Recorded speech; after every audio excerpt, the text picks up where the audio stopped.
Welcome back. Staying with the leadership of the National Assembly.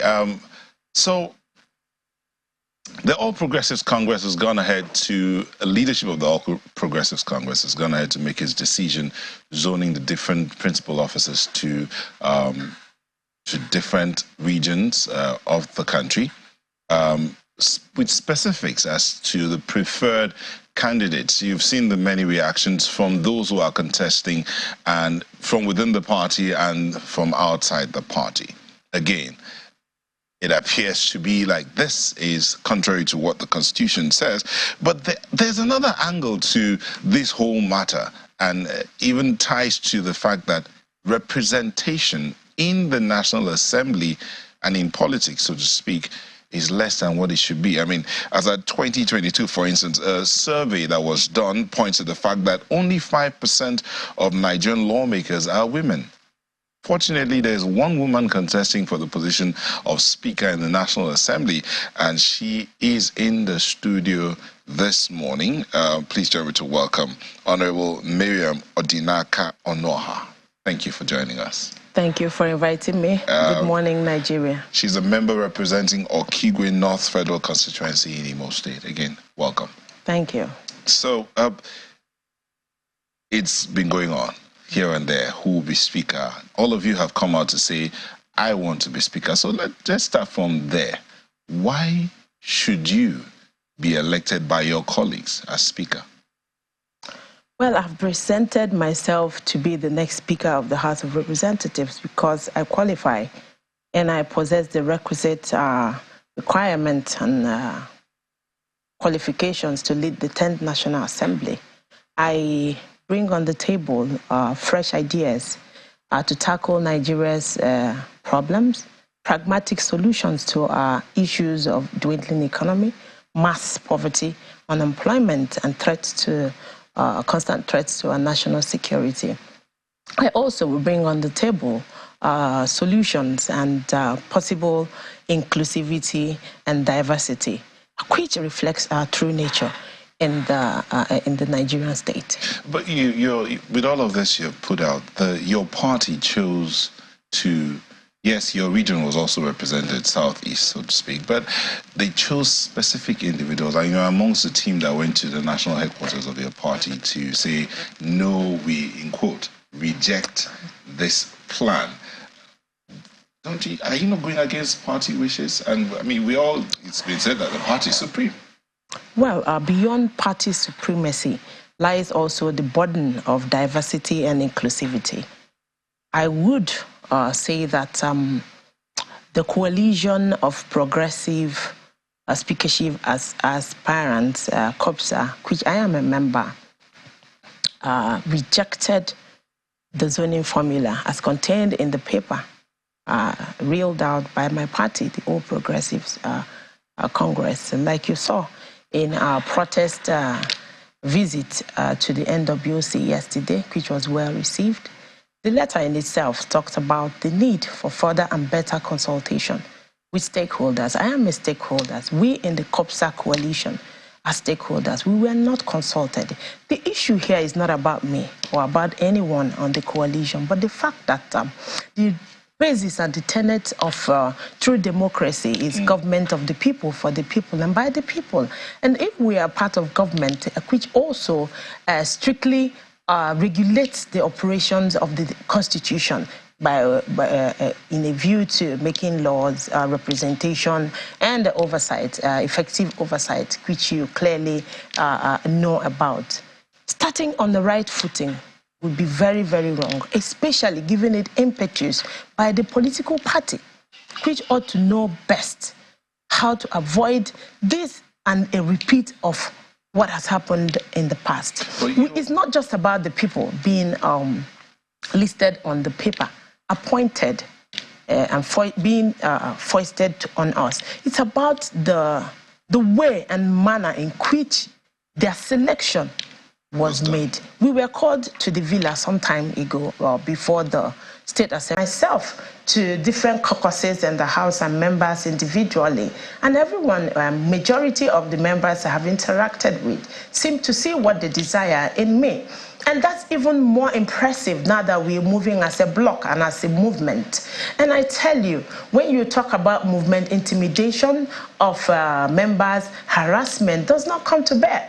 You remember the recent P2B movement where people and prospective voters from Lagos were intimidated and other states. Did this stop Labour Party from winning Lagos?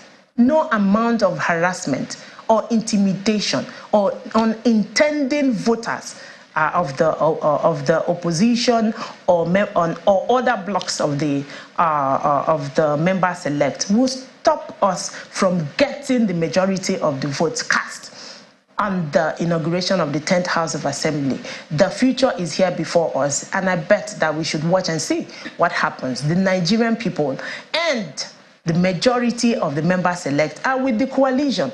And I repeat again, I'm not here to market only myself, but to say that there's strength in the inclusivity and diversity I find in this group of 6 respected and respectable gentlemen and myself, who are willing and have resolved to take our destinies in our own hands in protection of our nascent democracy. This democracy that was bequeathed on us by our forefathers must not die in our hands. You speak confidently about the need to uphold the independence of the National Assembly, but the current speaker we see, at the high point of legislative decisions, during this outgoing 9th Assembly, was accused by the CSOs of working with the executive to truncate the Electoral Act Amendment Bill, the veto, the power that the House ought to have wielded on the Electoral Act Amendment Bill.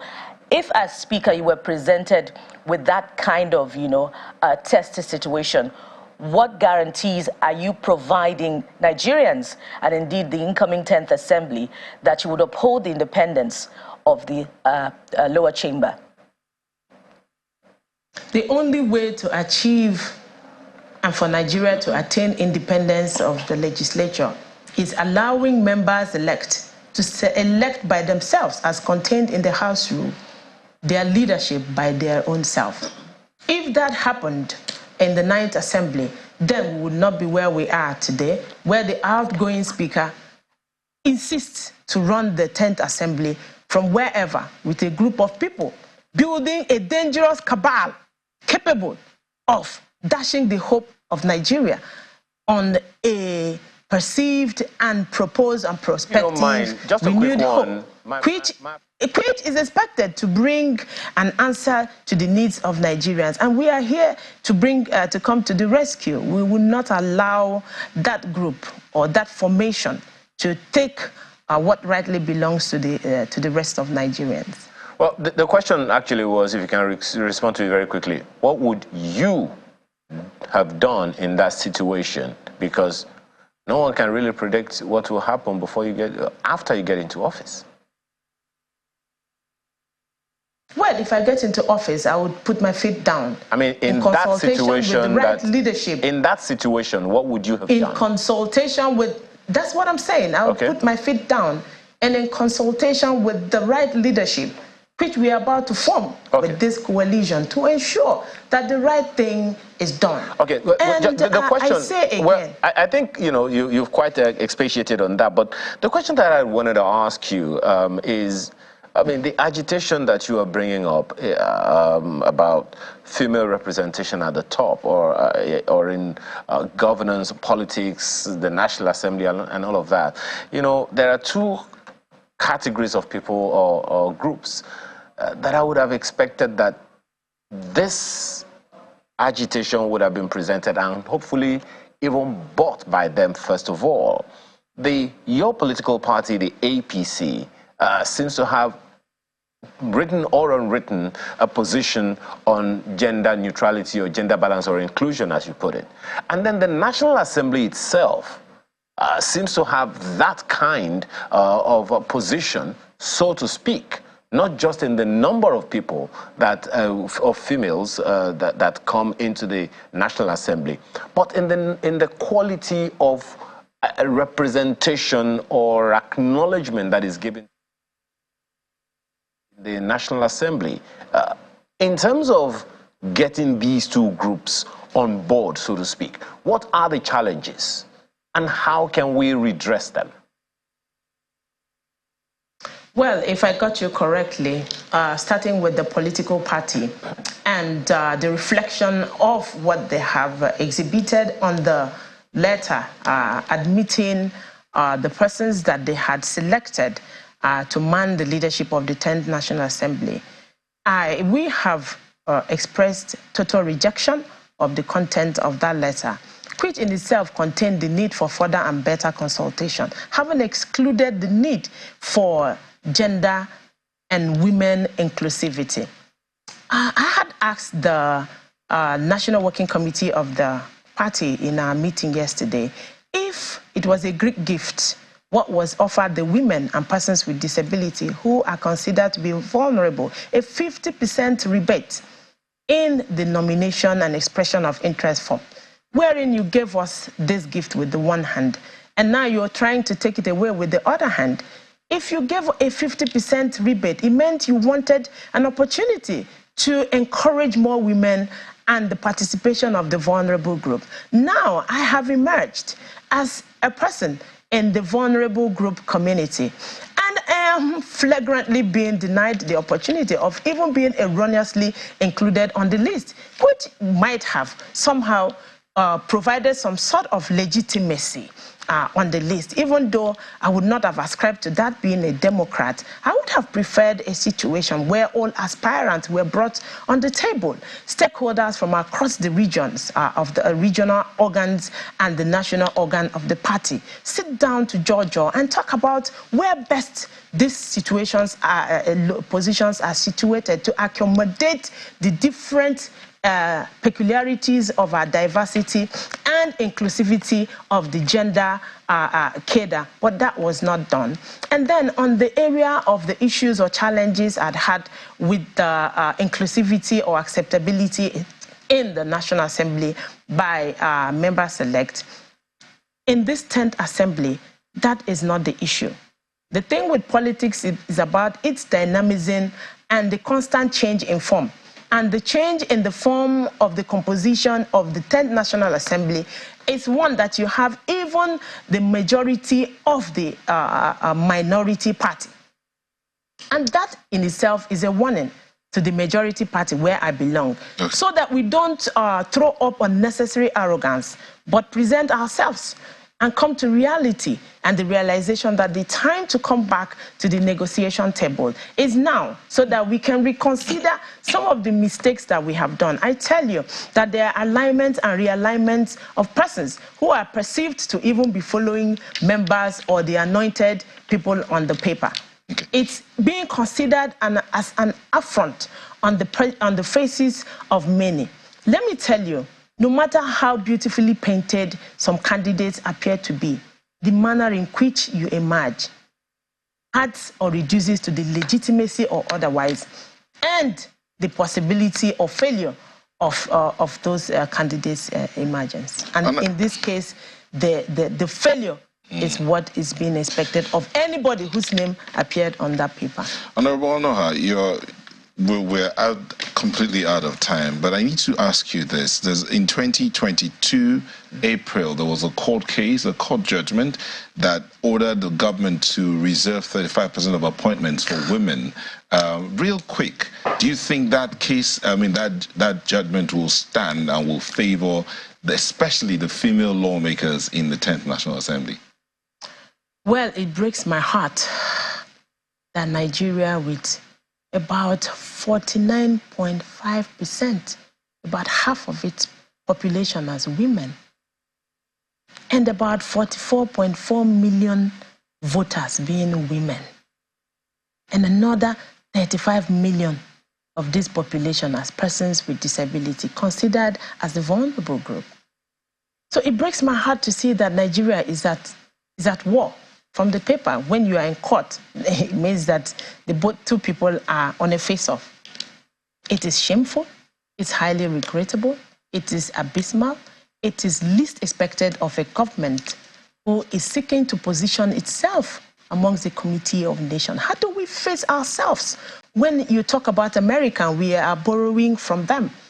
With a Nancy Pelosi, where we still look at women here with scorn. And you could see that even allowing the women to put together papers and summons and take a country that is expected to protect her to court. It is something that I find it difficult to come to terms with, and this is a clarion call on the Attorney General of the Federal Republic of Nigeria and the President, President Muhammadu Buhari, to come back with the Minister of Women Affairs and sit down and pull that paper out of court and seek for out-of-court settlement. It is ridiculous that at this point and time and age, we'll be talking about litigations with Nigeria and the women. She is supposed to protect. Okay. I am ashamed.